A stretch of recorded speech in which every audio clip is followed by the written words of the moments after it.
नमस्कार दोस्तों, stock market studies में फिर से एक बार आपको बहुत बहुत स्वागत है। तो आज मैं फिर से आपके सामने एक नहीं दो नहीं तीन कंपनी के बारे में चर्चा करूंगा। और तीनों कंपनी के ऊपर बहुत सारे दोस्त का कमेंट्स था कि सर इसके ऊपर एक वीडियो जरूर लेके आइएगा। तो चलो देख लेते हैं कौन सा कंपनी है इस वीडियो के अंदर। और हाँ, वीडियो को शुरू करने से पहले मैं रिक्वेस्ट करूंगा इस वीडियो को एज ए एजुकेशन पर्पज में लेना। मेरे तरफ से कोई भी बाय एंड सेल का रिकमेंडेशन नहीं रहेगा। तो चलो देख लेते हैं कौन सा कंपनी है। फर्स्ट जो कंपनी है उसका नाम है L&T-Mindtree। तो L&T-Mindtree जिसको हम लोग अभी LTI-Mindtree नाम से जानते हैं, तो जो L&T-Mindtree है तो वो एक आईटी सेक्टर की एक जायंट कंपनी है और इस कंपनी का मार्केट कैप करीबन 1,50,000 करोड़ के आसपास है। तो देखिए, आईटी सेक्टर लास्ट 2 से 3 इयर्स में देखा जाए तो कुछ खास ग्रोथ नहीं किया। अगर मैं इस कंपनी के चार्ट पैटर्न एक बार आपको दिखा दूं, अगर मैं लॉन्ग टर्म चार्ट पैटर्न आपको दिखा दूं तो आप ध्यान दीजिएगा, कोविड के बाद कंपनी के ऊपर धमाका परफॉर्मेंस हुआ था। उसके बाद देखिए 2021 के बाद जब से रसिया और यूक्रेन के बीच युद्ध स्टार्ट हुआ, तब से लेकर लगातार इस आईटी सेक्टर के ऊपर प्रेशराइज देखने को मिला। और मैंने आपको ये भी बताया कि जिस तरीके से वो गिरावट हुआ है और वो उसी लेवल से वो रीबैक कर रहा है जो लेवल कंपनी के लिए स्ट्रांगली क्या था, रेजिस्टेंस था। क्योंकि यहाँ पे ध्यान दीजिएगा, इस जगह पे आके क्या हुआ, देखिए आया, बहुत टाइम यहाँ पे होल्ड किया, उसके बाद जब भी ब्रेकआउट हुआ उसके बाद धमाका परफॉर्मेंस। आपको लग रहा है कि छोटा मोटा धमाका हुआ है, बिल्कुल नहीं। अगर मैं एंट्री लेवल से टॉप लेवल तक देखूं तो 70 to 80% के आसपास जर्नी देखने को मिला। तो वही सिचुएशन से कंपनी के ऊपर यहाँ पे मैं आपको बता दूं कि कंपनी यहाँ पे देख सकते हैं कंपनी किस तरीके से यहाँ पे यू टर्न ले रहा है। मतलब कंपनी अच्छा खासा एक यू टर्न यहाँ पे ले रहा है। मतलब क्या है, यहाँ पे आप देख सकते हैं, यहाँ पे कुछ पैटर्न क्रिएट हुआ। इस तरीके से यू पैटर्न जब भी बनता है तो वो जहां से स्टार्ट हुआ था वहां तक वो जर्नी जरूर करेगा। तो देखिए यहाँ से रीबैक किया, जब रीबैक किया तब मैंने तो ऑब्वियसली एज ए इन्वेस्टमेंट के पर्पस में इन्वेस्ट किया। और जब मुझे इस कंपनी के ऊपर ट्रेड मिला तब मैंने ट्रेड लिया। तो ऑलमोस्ट पहले एक ट्रेड मिला था कुछ इस तरीके से कप विद 100 पैटर्न्स का, और बहुत कम दिनों के अंदर इस कंपनी ने टारगेट अचीव किया, और वो भी 21% का टारगेट। इस टारगेट होने के बाद नेक्स्ट एंट्री मुझे फिर से एक बार मिल रहा है, वो कुछ इस तरीके से शोल्डर, 2 बार शोल्डर बना, फिर से एक बार हेड बना, फिर से 2 बार यहाँ पे क्या बना, शोल्डर बना। तो शोल्डर कम हेड कम शोल्डर बनने जा रहा है, और इस लेवल को अगर ब्रेकआउट करेगा तो एक बड़ा सा धमाका देखने को मिल सकता है। तो मैं जरूर कहूंगा इस कंपनी के ऊपर सारी चीजों को सोचकर काम करिए, क्योंकि कंपनी कोई खराब कंपनी है। इंडिया के टॉप 5 आईटी सेक्टर के अंदर इसका नाम देखने को मिल जाएगा, और कंपनी का जो ग्रोथ है वो भी आपको सेल्स में हमेशा आपको ग्रोथ देखने को मिल जाएगा। चाहे 8,600 करोड़ से 9,000 करोड़ तक कंपनी का सेल्स दिखा, और एक्सपेंस भी कंपनी मेंटेन्स किए, जिसके चलते कंपनी का जो नेट प्रॉफिटेबिलिटी है वो 1,000 करोड़ से अभी 1,100 करोड़ के आसपास बना। मतलब एक अच्छा खासा high growthable profitable net profitability growth देखने को मिला है। तो बेस्ट तरीके से यहाँ पे नेट प्रॉफिटेबिलिटी ग्रोथ देखने को मिले, तो एज ए इन्वेस्टर, प्रोमोटर से लेकर एफआईडीएस पब्लिक, हर किसी का अच्छा खासा यहाँ पे इन्वेस्टमेंट आपको देखने को मिल चुके हैं। तो मैं जरूर कहूंगा इस कंपनी के ऊपर फोकस रखिए, इस कंपनी के ऊपर स्टडी करिए, और इस कंपनी के ऊपर जरूर कंटिन्यू करिए। बाकी इस कंपनी के ऊपर आपके क्या ओपिनियन है जरूर मुझे कमेंट्स करना, क्योंकि इस कंपनी के ऊपर इंस्टीट्यूशन जिस तरीके से होल्डिंग को कंटिन्यू कर रहे हैं, तो यहाँ पे इस कंपनी का ग्रोथ आज नहीं तो कल तो बढ़ता हुआ देखने को मिलेगा। जिस तरीके से पैटर्न्स भी क्रिएट हुआ है, मुझे लग रहा है एक बार इस रेजिस्टेंस को एक बार इस सपोर्ट को फेस करेगा, उसके बाद वापस होने का कोशिश करेंगे। क्योंकि यहाँ पे स्ट्रांगली कंपनी का क्या है, एक 200 डेज ईएमए भी है, 200 डेज मूविंग एवरेज है, उसके साथ साथ एक स्ट्रांगली सपोर्ट भी है। अभी देखा जाएगा कब वो रिवर्स करे, कब वो रीबैक करे, तब मैं जरूर कुछ डिसीजन लूंगा।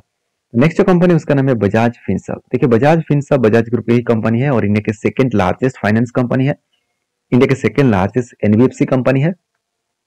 अगर इस कंपनी के बारे में बात करूं तो Bajaj finance and Bajaj Finserv दोनों ही कोई छोटा मोटा कंपनी है, दोनों ही बड़े कंपनी है। और सबसे बड़ी बात क्या है, इस कंपनी का जो मार्केट कैप है वो करीबन 3,96,000 करोड़ का बजाज फाइनेंस का है, और बजाज फिनसर्व का 2,52,000 करोड़ के आसपास है। और उसके बाद देखिए जियो फाइनेंस है, जो धीरे धीरे करके आगे बढ़ रहा है, और मुझे लग रहा है कि जियो फाइनेंस जिस तरीके से ग्रोथ कर रहा है वो बजाज फिनसर्व को पीछे छोड़कर नंबर 2 में पहुंच जाएगा। देखिए नंबर 2 हो, नंबर 1 हो, नंबर 3 हो, वो इंपॉर्टेंस नहीं है। इंपॉर्टेंस ये है कि सही में कि कंपनी ग्रोथ कर रहा है, कि सही में कंपनी का प्रॉफिटेबिलिटी में और फ्यूचर का जो विजन के है उस हिसाब से काम कर रहा है, तो उस कंपनी के ऊपर कोई डर नहीं लगेगा।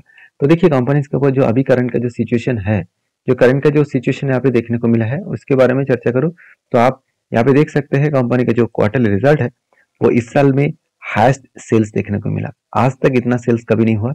हर साल में कंपनी सेल्स को बढ़ाते चले गए। एक्सपेंस को भी कंपनी क्या किया, यहाँ पे मिटा दिया। एक्सपेंस मिटाने के बाद कंपनी का नेट प्रॉफिट वो भी यहाँ पे बढ़ता हुआ देखने को मिले। तो बेस्ट तरीके से नेट प्रॉफिट देखने को मिले, बेस्ट तरीके से कंपनी का सेल्स देखने को मिला, और उसके साथ साथ कंपनी का एक्सपेंस भी कंट्रोल में रखा।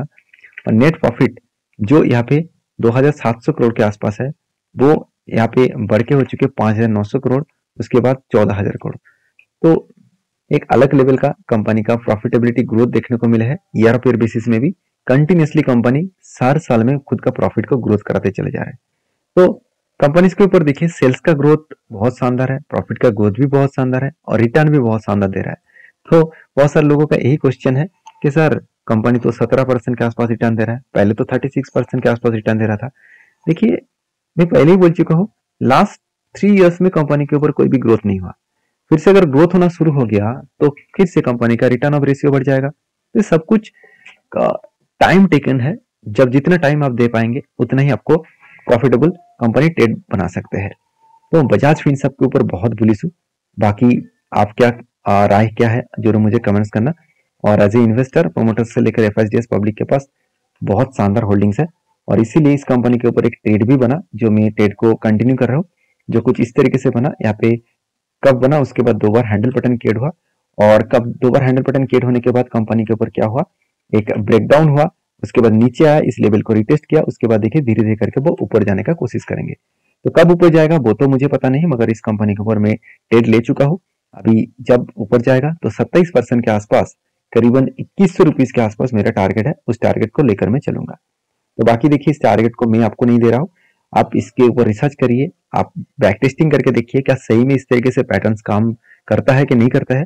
अगर काम पहले कर चुके हैं तो बाद में वो जरूर करेंगे। तो नेक्स्ट जो कंपनी है उसका नाम है एस्ट्रल इंडिया लिमिटेड।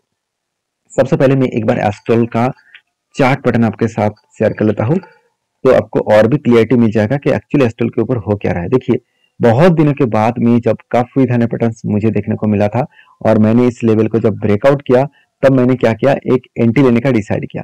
तो फाइनली जो ब्रेकआउट हुआ, एक्चुअली ब्रेकआउट यहाँ पे हुआ था, और ब्रेकआउट होने के बाद फिर से 2-3 बार हैंडल पैटर्न क्रिएट हुआ है, और फाइनली ब्रेकआउट कंफर्मेशन यहाँ पे हो गया।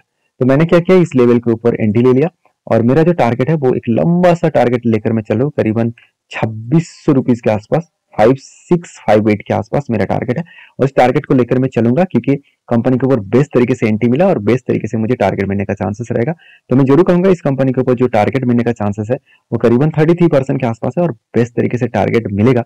क्योंकि कंपनी का देखिए, टारगेट मिलेगा मतलब क्या है, कंपनी का जो परफॉर्मेंस है उस बेसिस में बात कर रहा हूँ कि कंपनी का अपकमिंग टाइम्स में अच्छा खासा ग्रोथ होने का चांसेस दिखेगा, क्योंकि कंपनी का सेल्स लगातार बढ़ता हुआ देखने को मिले। देखिए, 1200 करोड़, 800 900 करोड़ से 1100 करोड़ बना, उसके बाद 1200 करोड़ बना, उसके बाद 1300 करोड़ बना, और एक्सपेंस को भी कंपनी कंट्रोल में रखे। उसके बेसिस में कंपनी का नेट प्रॉफिट 124 करोड़, 128 करोड़, 95 करोड़ और 113 करोड़।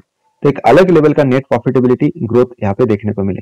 तो बेस्ट तरीके से यहाँ पे नेट प्रॉफिटेबिलिटी ग्रोथ देखने को मिला, जिसके चलते मुझे लग रहा है कि कंपनी अपकमिंग टाइम्स में अच्छा खासा हाई ग्रोथेबल सिचुएशन दिखा सकते हैं।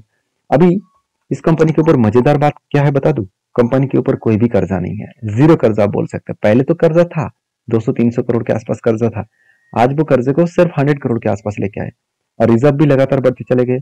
173 करोड़ से कंपनी के रिजर्व बढ़ के हो चुके हैं करीबन 2800 करोड़ के आसपास। और उसके साथ साथ कंपनी का जो एसेट है वो भी देखेंगे, तो आदर्श एसेट के बारे में बात करूं तो आप देख सकते हैं 300 करोड़ के आसपास आदर्श एसेट था, वो आज बढ़ के 2000 करोड़ के आसपास हो चुके हैं।